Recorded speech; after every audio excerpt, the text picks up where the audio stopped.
예, 앞으로 바이든 시대에서 어떤 시장이 크게 성장하고 또 우리들은 어떻게 대응해야 할지 많은 분들이 잘 아시는 것처럼 특히 신재생 에너지, 친환경 시장 쪽에 관심이 높아지고 있는 상황인데요. 현재 상황들과 앞으로의 전망들 그리고 투자 전략 측면에서 아이디어 얻어보도록 하겠습니다. SC 글로벌 센터 김선규 소장과 함께합니다. 어서 오십시오. 안녕하세요. 예. 바이든이 이제 차기 대통령으로 이제 당선이 물론 공식적으로 발표는 계속 안 나고 있긴 합니다만은 그래도 당선이 됐기 때문에 어떤 신재생 에너지, 친환경에 대한 중요성들은 계속 강조가 될 텐데 좀 여기에 대해서 앞으로 시장 전망을 좀 어떻게 하시는지 어느 정도 속도로 빠르게 변화할지에 대해서 좀 얘기를 해주시죠. 네, 일단 바이든 후보가 일단 민주당에서 후보로 나오면서 조 바이든닷컴에서 계속 얘기했던 것들이 어떤 거였냐면은 일단 2050년까지는 완전히 신재생 에너지, 즉 청정 에너지로 이 석유 산업에서 완전히 옮겨가겠다라는 것을 실제 공약으로 천명해 놓은 상태지 않습니까? 예. 그러니까 앞으로도 이제 이 기존에도 있었던 탄소 배출권을 이용한 탄소 배출의 억제라든가 이런 것들은 더 가속화될 것으로 보이고요. 사실 이거는 어느 쪽이 되더라도 더 이상 화석 에너지가 이제 이렇게 배출되는 배출량들이 기존에 있던 그 환경에 대한 환경이 이제 허용해 줄 수 있는 범위를 이미 넘어섰다라고 봐야 되는 거죠. 네. 그렇기 때문에 이걸로 봤을 때는 앞으로는 이제 더 이 탄화물, 특히 이제 그 화석 연료로 인해 발생하는 탄화물하고 이산화탄소에 대한 규제는 더 심해질 거라고 봐야 되는 거죠. 네. 근데 현실적인 부분도 좀 고려는 해야겠습니다. 그러니까 시장에서 이런 얘기를 하다 보면 당장 한 2025년이면 에너지원 다 바뀔 것 같고 2030년이면 다 청정 에너지 모두가 쓸 것처럼 얘기가 되는데 다만 지금 공장에서도 그렇고 우리 가정에서도 다 쓰는 게 결국에 전통 화석연료잖아요. 예. 한꺼번에 다 바꾸기는 좀 쉽지 않을 것 같은데 이 과정은 좀 어떻게 예상하십니까? 사실 그 말씀하신 게 맞아요. 앵커님께서 말씀하신 게 맞고, 그 다음에 지금 에너지 사용량이 지금 갈수록 더 늘어나거든요. 네. 근데 이게 대부분 이제 전기 에너지를 특히 많이 사용하는 쪽으로 바뀌어 가는데 이 원인이 아이러니하게 두 가지, IT가 너무 발전해서 그렇고 두 번째는 코로나로 인해서 자동화 시설이 너무 많이 늘어나다 보니까 이 전기 사용량이 굉장히 늘어났거든요. 그래서 특히 코로나19 사태 때문에 락다운하고 나니까 IT 기기하고 이제 모바일 장비, 그다음에 이런 단말기나 모니터 이런 거를 쓰면서 엄청난 전기를 사용하게 됐고, 또 그다음에 여기에 또 인터넷 사용량 폭증하고, 그다음에 또 거기다 빅데이터가 발생되고 보관하고 처리하고 활용하는데 이런 것들도 역시 폭증하다 보니까 결국은 이걸 하는 데이터 센터에서 엄청난 전력을 사용할 수밖에 없게 되는 거거든요. 예. 그리고 또 그만큼 또 자동화 공장에서 전력을 많이 사용하는데 이 전력들이 전부 다 화석 연료로 나오는 거죠, 아직까지는. 그렇죠. 예. 그러다 보니 이 실제로 데이터 센터 하나가 사용하는 전력량이 진짜 엄청나게 크고 또 우리가 간과해서는 안 되는 게 이 데이터 센터가 또 에어컨을 엄청나게 돌리거든요. 아, 그렇죠. 예, 그러다 보니 이거 열이 발생하는 열을 식히기 위해서 쓰는 이 에어컨에 들어가는 전기량도 무시를 못하다 보니 앞으로 이게 아이러니한 게 IT가 발달하고 이런 우리가 사용하고 있는 언택트에 의한 이런 IT가 발전하면 발전할수록 오히려 전기를 더 많이 쓰고 화석 연료라든가 이런 그런 발전 시설이 더 늘어날 수밖에 없는 상태로 가는 거예요, 지금부터는. 그러니까 그 중간 단계를 결코 간과해서는 안 되는데 이 부분 많이 건너뛰고 더 미래를 생각하게 되는 것 같습니다. 예. 차차 이제 그 과도기 시점을 어떻게 잡아갈지는 봐야 될 것 같은데 바이든 당선인이 얘기하기로 대통령 취임한 첫날에 그 파리 기후 협약에 재가입하겠다 예. 이렇게 얘기를 했지 않습니까? 네네. 이후에 그러면 변화들은 그리고 영향력은 어느 정도로 파악하십니까? 일단은 간단하게 말씀드리면 이게 2015년도에 21차 유엔 기후협약을 해가지고서 만든 게 이제 파리 기후협약인데 예. 기존에 있던 교토 의정서하고 좀 다른 게 기존의 교토 의정서는 선진국들만 하기로 했던 거란 말이죠. 네. 근데 요거는 이제 195개 가입국 회원국이 전부 다 모두 일자리 너희들 얼마씩 해가지고 이제 탄소를 2030년까지 줄이라. 이제 그걸 할당량을 다 준 거예요. 네. 그래가지고 이제 다 내놨는데 이게 이제 한전에서 나온 공식 자료인데 지금 보시는 게 여기 보시면 우리나라 같은 경우는 2030년까지 해서 배출 전망치를 BAU라고 그러는데 그 대비해서 37%를 감축할게라고 일단 그렇게 내놓은 상태입니다. 그런데 문제는 뭐냐면 우리나라가 일단 이전과는 다르게 한 70년 만에 엄청난 산업화하고 고도 성장을 이뤘기 때문에 이 에너지를 거의 세계 8위 수준으로 지금 소비를 하고 있거든요. 특히 예. 석유 같은 경우는. 그렇다 보니 산업화, 전산화, 그다음에 각종 뭐 대중교통, 그다음에 우리가 끌고 있는 뭐 자동차라든가 이런 것들이 너무 많다 보니까 이거를 이제 한 번에 다 메꿀 수는 없고 이 중간 단계는 반드시 필요하고, 이것이 지금 현재 있는 신재생 에너지라든가 청정 에너지 도입 속도에 비했을 때 너무 크게 빠르게 증가한다는 거는 좀 문제가 될 수 있습니다. 예. 네. 이것 때문에 국내에서도 어떤 ESG에 대한 중요성도 계속 높아지고 있는 거고, 네. 실제로 전 세계적으로 그 알리100이라는 협의체에 가입하는 사례들도 늘고 있는데, 뭐 우리나라에서도 SK그룹이 처음으로 가입을 했더라고요. 이 가입 네. 수도 더 늘어나지 않을까 싶고, 대대적인 변화가 당연히 있을 수밖에 없는 상황입니다. 그러면 이렇게 신재생 에너지로 전환되는 그 과정에서 나올 수 있는 어떤 실효성, 정책 실효성에 대해서도 살펴봐야 되는데, 넘어가는 과정도 사실 돈이 많이 든단 말이에요. 시간도 많이 들고. 예. 현실적인 부분도 좀 지적을 해주시죠. 현실적인 부분은 두 가지가 있는데, 첫째는 뭐냐면은 도입하는 데에 대한 그 비용을 어떻게 할 것이냐고, 네. 두 번째는 거기에 대해서 어느 정도 보조금을 얼마나 지급을 할 것이냐인데, 지금 보조금이 자꾸 줄어들고 있거든요. 일단 네. 그거는 일단은 그래서 약간은 그 도입하는 속도를 늦추게 되고, 또 그 다음에 또 여기에 봤을 때 지금 현재 태양광하고 풍력 발전이 제가 사업할 때에 비해서 즉 한 2012년도, 13년도에 비해서는 굉장히 6, 7년 사이에 엄청난 성장을 했음에도 불구하고 기술적으로 굉장히 또 발전을 했어요. 그럼에도 불구하고 문제점이 여전히 있는 게 한 세 가지가 있어요. 예. 첫째는 설치 지형하고 그다음 발전 시간이 제한이 돼 있다라는 거. 그다음에 발전 출력을 조절할 수 있느냐가 가장 중요한 거거든요. 예. 왜냐하면 기존에 있는 발전소하고의 그 궁합이 잘 맞아야 된단 말이죠. 이게 나오는 게. 그랬을 때 설치 지형이나 이런 그 발전 시간 같은 경우는 이 표에 나온 대로 되는데, 세 번째에 나온 발전 출력 조절 여부가 가장 큰 이슈가 될 걸로 보입니다. 왜냐하면 태양광 같은 경우 일단 해가 떴을 때는 출력이 나왔을 때 이 출력을 줄인 것 자체가 거의 불가능이거든요. 줄이려 그러면 결국은 그 태양광 패널 위에다가 가리막을 쳐가지고서는 그렇죠. 가릴 수는 밖에 없는데, 그 넓은 부지에 있는 거를 다 가리막 치는 건 사실 불가능하거든요. 예. 그러니까 그거는 사실 불가능하다고 봐야 되고, 대신 풍력 같은 경우는 풍력이 돌아갈 때, 즉 프로펠러가 돌아갈 때 거기에 대해서 발전기하고 연결되는 부분에 클러치가 있어가지고 그 클러치를 뽑아주면은 사실은 발전을 안 할 수 있어요. 그렇죠. 그러니까 그런 부분에 대한 거는 좀 어느 정도 볼 수 있는데, 이거는 이제 바람이 충분한 부분이 아니면은 설치할 수 없다는 게 또 단점이 되는 거죠. 그러다 보니 이 부분에서 제일 그 한전에서 특히 걱정하는 부분이 어떤 거냐면은 출력 제약이라 curtailment라 그래서 출력이 이제 여름 같은 때나 겨울 같은 때 혹은 이제 낮이나 밤일 때 이럴 때에 그 출력이 왔다 갔다 한단 말이죠. 네. 그럼 이거에 대해 가지고서는 긴급하게 신속하게 대응하는 게 되게 어려워요. 그러다 보니까 여기에 대해서 출력 제약이라고 해서 curtailment라는 그런 현상이 일어날 수가 있고, 그다음에 제주도 같은 경우도 실제로 이런 문제가 사실 이미 나타나고 있습니다. 이런 부분이. 왜냐하면 제주도에 굉장히 신재생 에너지를 많이 도입을 했잖아요. 바람이 많고 하니까 풍력도 넣고 그렇죠. 태양광도 넣고 했었는데, 이 curtailment가 실제로 거기서 나와버렸어요. 그래서 이거에 대해 가지고서 하려면은 결국은 ESS가 또 그만큼 대량으로 들어가고, 그렇죠. 즉 배터리가 들어가야 되는 건데, 그럼 이 비용이 들어간다 그러면은 신재생 에너지가 싸냐 하면은 그렇게 싸진 않다라는 결론이 나오는 거죠. 예. 그래서 여기에 대해서 여러 가지 연구를 좀 많이 하게 됩니다, 결국은. 그러니까 어떤 설치 지형의 영향이나 발전 시간의 제한 같은 경우에는 ESS 도입으로 하면서 어느 정도는 뭐 커버가 가능할 텐데, 출력 조절은 진짜 숙제네요. 네, 이건 그게 어떻게 가장 될지. 큰 숙제라고 할 수 있어요. 예, 한번 봐야겠습니다. 또 이렇게 꼼꼼하게 따져보니까 꽤 큰 문제점들이 많이 나오고 해결해야 될 숙제들이 많습니다. 그리고 이렇게 넘어가는 과도기에서 어쨌거나 그 과도기를 메울 뭔가 새로운 에너지원은 필요하니까 미국 민주당에서도 나왔던 게 원전이었단 말이죠. 예.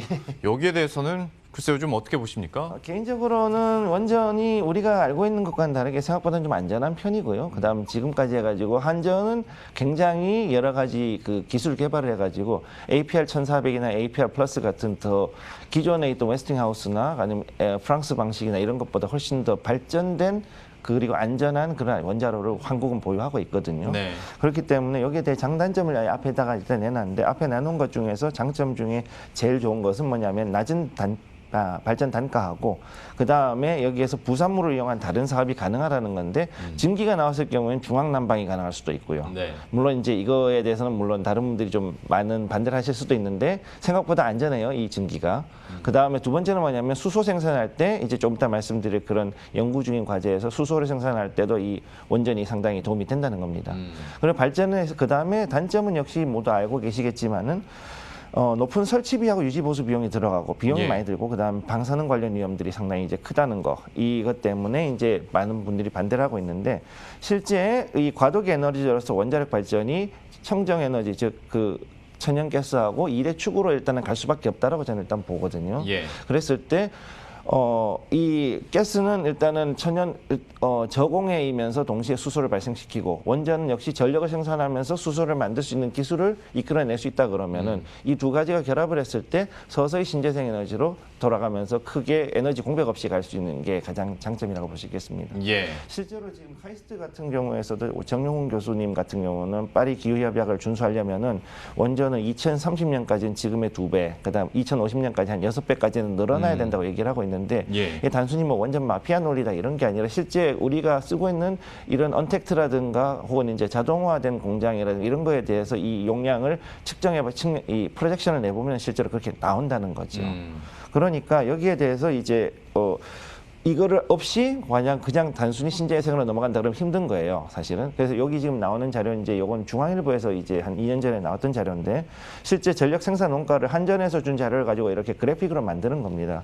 봤을 때 원전이 일단은 킬로와트당 60원밖에 안 나오는 데 비해서 신재생 에너지가 120원이었단 말이죠. 예. 이게 2년 전 자료인데 이 정도였으면 실제 지금까지 했을 때는 한 10% 이상 차이가 왔다 갔다 한다는 그럴 수 얘기죠. 있겠네요. 그렇다 그러면 아직까지는 신재생 에너지가 여전히 한 2배 정도 원전에 비하면 2배 정도 비싸니까 그러면 여기에서 비용을 늘리고 그다음에 석탄이나 LNG 비율을 줄이는 거로 갈 수밖에 없는 겁니다. 예. 예. 그 원전을 근데 전반적으로 축소하자라는 방향성에서 어찌 보면 좀 반대될 수도 있기 때문에 이 부분은 어떻게 해결이 돼야 될지 다만 얘기해 주신 것처럼 그 중간 과도기를 메울 에너지원은 지금 필요하기 때문에 예, 원전에 대해서는 논의가 계속 있을 것 같고 그리고 또 한 가지는 물론 어떤 수치상으로 안전성에 대해서는 뭐 상당히 높은 수준에 올라와 있다 하더라도 어떤 이걸 이용하는 소비자들의 인식이 아직은 위험하다라는 인식이 있다 보니까 그렇죠. 한번 사고가 나면 워낙 크게 나기 때문에 일단은 한번 나면은 이제 역대급으로 나고 이게 그렇죠. 너무 크게 이제 부각이 되다 보니까 그런 예. 게 있는데 실제로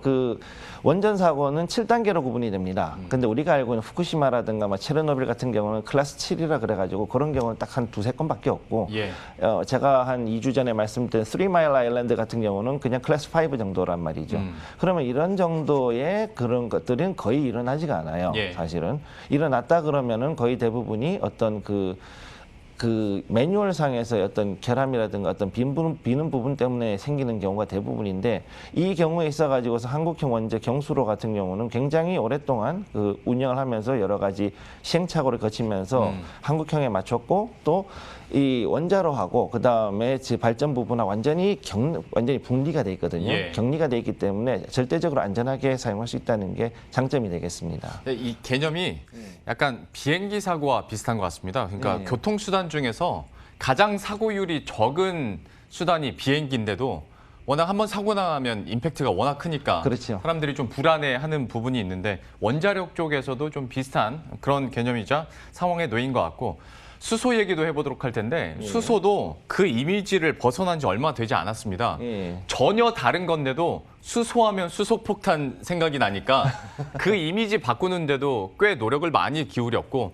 어쨌거나 지금은 이제 수소 산업이 또 대세 중에 하나가 될 것이다라고들은 얘기 많이 하는데 여기에 대한 전망에 대해서는 어떻게 보십니까? 수소에너지는 일단 제일 중요한 게 가장 신에너지가 도입이 될 때 가장 중요한 거는 생산과 저장, 그다음에 그거에 대한 운송이 얼마나 안전하고 안정적으로 이루어지느냐가 가장 큰 핵심이거든요. 예. 근데 지금 여기에 대한 것들은 이제 어느 정도 연구가 많이 돼 있기 때문에 차세대 에너지로는 손색은 없습니다, 현재로는. 그리고 지금 일단 수소가 굉장히 흔한 원소니까 이거를 어떻게 할 것이냐인데 일단 여기에 대한 것을 보면 생산은 일단 아직은 절대 부족량이 위치하죠. 그러니까 생산 기술을 개발하거나 이제 기존에 있는 생산 시설, 즉 유화나 가스 발전, 원전을 더 개발하고 그 다음에 또 그러면서 신재생 에너지를 이용한 부생 수소 생산을 지금 추진하고 있지 않습니까? 예. 그럼 그쪽에 대한 용량도 이제 늘려가야 되는 거죠. 그리고 이제 수송 같은 경우는 이제 폭발 가능성과 액화 보존에 대한 어려움이 가장 큰데 요거에 대해서는 수송은 초저온 고압 탱크나 안전 수송 기술을 개발하고 그다음에 암모니아 아모니아 충전 수송 수소 분리 기술을 일단 지금 아람코에서 시행하고 있잖아요. 그럼 이런 것들이 이제 앞으로 진행되게 되면은 이거에 대한 것도 수소도 충분히 안전하게 대량으로 수송할 수 있다라는 거죠. 그다음에 마지막으로 저장을 할 때는 액화 수소 탱크라든지 고압 수소 탱크를 해가지고서 들어가야 되고 이 때문에 백금이나 혹은 팔라디움 같은 귀금속류가 앞으로 또 뜰 수가 있습니다. 왜냐하면은 이 칼라디움하고 이 백금족 원소들은 원래 수소를 굉장히 잘 빨아들이거든요, 원자를. 예. 그러다 보니 이게 저장 용구에도 굉장히 많이 쓰여요, 실제로. 그래서 앞으로 이거에 대한 수요도 더 늘어날 것으로 보입니다. 말미에 백금 관련해서 나왔습니다. 언제 한번 또 자세히 다룰 기회가 있을 것 같고요. 수소 경제 활성화를 위해서 그러면 지금 연구 개발 어떻게 진행되고 있는지 이것도 한번 상황 설명을 해주시죠. 네, 일단 지금 현재 우선 유화 공장에서는 부생 수소 한 10만 대 정도, 우리 지금 넥소 한 10만 대 정도는 1년 동안 굴릴 수 있는 양이 생산이 되는데 그냥 갖다 버리고 있거든요. 네. 그러니까 이걸 일단 포집해가지고 그 다음에 저장하고 수송하는 인프라를 우선 구축하는 작업이 일단 들어갈 거고요, 앞으로. 그리고 또 이제 일단 유화업계에서도 이렇게 해가지고서 신재생 에너지 경제에 이제 다시 들어가야 새로운 먹거리가 발생하잖아요. 네. 그러니까는 기존에 있던 유화를 더 안정적이고 친환경적인 부분으로 돌리는 것으로 이제 갈 것으로 보이고, 그다음에 여기 이제 그 VHTR 즉 수소 생산 초고온 가스로가 이제 또 개발이 되는데, 요거는 이제 한전에서 나온 거거든요. 요 자료가 2026년까지 해가지고 그 초고온의 그 열을 만들어 가지고서 이걸 가지고서 물을 수소 분해, 전기 분해한다, 즉 그 분해를 해서 예. 수소를 생산해내는 거죠. 이거에 대해서도 지금 현재 그 개념은 잡혀 있는데 잘만 이용하면은 기존에 있는 원전에도 그냥 시스템 하나 모듈로 붙여 가지고서 수소를 생산해낼 수 있도록 그렇게 만들어낸다는 게 중요한 겁니다. 네. 단 지금 현재 문제는 뭐냐면 요 그림 보시면은 일단은 감속제를 흑연으로 쓰고 있는데 일반적으로 흑연보다는 우리는 경수로로 해가지고 물을 쓰고 있거든요. 네. 그러니까 여기에 대해서는 조금 더 연구가 좀 더 필요할 것으로 보이고, 대신에 이러한 그 24시간 항상 돌아가는 원자로에서 나오는 이 에너지를 그냥 날리는 것보다는 이런 식으로 해서 수소를 계속 지속적으로 생산해낸다면은 예. 충분히 이거는 수소가 그 채산성이 있는 대체 에너지로서 갈 수 있다고 보고 있습니다. 어떤 수소 경제에 있어서 그나마 저희가 뉴스로 접하고 또 실제로 볼 수 있는 곳이 지금으로서는 수소차, 그리고 실제로 수출하고 있는 곳은 수소 트럭, 뭐 이쪽이지 않습니까? 이쪽에 우리 기업들의 기술력, 뭐 현대기아차 얘기가 당연히 되겠습니다만 네. 어느 정도 수준이라고 평가하십니까? 뭐 사실 그렇게 하는 데가 별로 없지 않습니까? 예. 그리고 니콜라 같은 경우도 지금 그 실물이 없으니까 네. 말이 많은 상태인데, 실물이 있는 곳을 하자면 전 세계 딱 3군데가 있는데 미국하고 일본하고 우리나라거든요. 그러면 이 도요타 미라이라든가 이제 혼다의 클래리티 같은 차들이 있고, 그다음 우리나라의 넥소가 지금 이제 실제 상용화된 수소 전지차, 연료 전지차로서 가고 있는데, 이 국내 연비 기준으로 했을 때 지금 현재 항속 거리가 609km 나오거든요. 네. 테슬라가 500km가 안 나온다는 걸 봤을 때 그보다는 좀 높은 편이고, 그 다음에 또 최고 속도 177km 나오면은 일단은 상용차로서는 충분히 쓸 수 있단 말이에요. 네. 그러면은 제가 봤을 때는 이거는 그 도요타라든가 이 혼다에 비해서도 밀리지 않는 기술력이고, 앞으로 이제 충전 인프라하고 그 다음에 저장 시설, 이거에 대한 생산이 가장 안정적으로 어떻게 이루어질 것이냐. 이게 이제 앞으로 그 수소차를 어떻게 보급하느냐에 대한 중요한 핵심 요소가 될 거라고 생각합니다. 그러면 오늘 또 새로운 에너지원, 특히 수소 경제와 관련된 이야기들 한번 종합을 하면서 마무리를 짓도록 할 텐데, 그러면 어떤 수소 경제 그리고 경제 발전을 위한 앞으로 남은 과제랄지 아니면 향후 전망에 대해서 어떻게 그림 그리시는지 좀 마무리 부탁드리겠습니다. 사실 이제 그 석유하고 비교할 수밖에 없는데, 석유가 처음에 이제 내연기관으로서 사용이 됐을 때 그때 당시에 생산하고 수송, 그 다음에 저장에 대해 가지고 굉장히 여러 가지 그 문제가 있었단 말이죠. 예. 처음에 미국 같은 경우에는 한 2,000개가 넘는 중소업자들이 그냥 기름을 퍼가지고선 가지고 와가지고 자기들이 그냥 파는 식으로 했단 말이에요. 그랬는데 이거를 한 번에 통합한 게 누구였냐 하면 초대형 자본을 가지고 움직이려고 했던 사람, 즉 록펠러가 스탠다드 오일을 만들고 나가지고 하나로 통합이 되면서 균질한, 즉 스탠다드가 만들어지고, 그리고 나서 거기에 맞춰 가지고서 생산, 그 다음에 수송은 이제 기차로 하던 것을 결국은 이제 파이프라인으로 하게 되고, 그 다음에 이 파이프라인과 동시에 이제 저장 시설을 만들고, 이런 시간들이 거의 한 15년에서 20년에 걸쳐 아주 단기간에 굉장히 이루어졌다는 거죠. 네. 그랬을 때 이 수소의 경제도 역시 우리 같은 경우는 그런 길을 따라갈 수밖에 없고, 그럼 생산이 먼저 어느 정도 커버가 된 다음에 이 다음에 운송하고 저장 시설도 거기에 같이 맞춰 가지고 하나가 되면 하나가 되는 이런 게 아니라 둘이 똑같이 이 세 개의 분야가 똑같이 패스트트랙으로 올라가야 된다는 겁니다. 예. 그래서 어느 이 라인하고 그다음에 저장 시설이 맞춰지고 나면 그다음에 생산 시설도 어느 정도 준비가 돼서 거기서 훅업 즉 연결해 가지고서 바로 생산해서 들어가면은 그거는 문제가 없는 거죠. 즉 그 기간으로 봤을 때 일단 석유가 15년에서 20년 잡았다 그러면 우리나라라면은 지금 현재라면은 좀 더 시간이 걸릴 수도 있지 않을까. 아. 저는 개인적으로는 그렇게 봐요. 네. 예. 오늘 이렇게 해서 친환경 에너지 분야에 대한 세세한 이야기들을 해봤고요. 앞으로의 전망들 그리고 남아있는 숙제, 과제들에 대한 이야기들도 해봤습니다. 여러분들의 인사이트에도 좀 더 도움이 됐으면 좋겠습니다. SC 글로벌 센터 김선규 소장과 함께했습니다. 오늘 말씀 고맙습니다. 고맙습니다. 예, 그럼 저희도 여기서 인사드리도록 하겠습니다. 식사 맛있게 하시고요. 저희들은 내일 이 시간에 또 새로운 이슈들과 전략 들고 다시 찾아뵙도록 하겠습니다. 시청해주신 여러분 고맙습니다.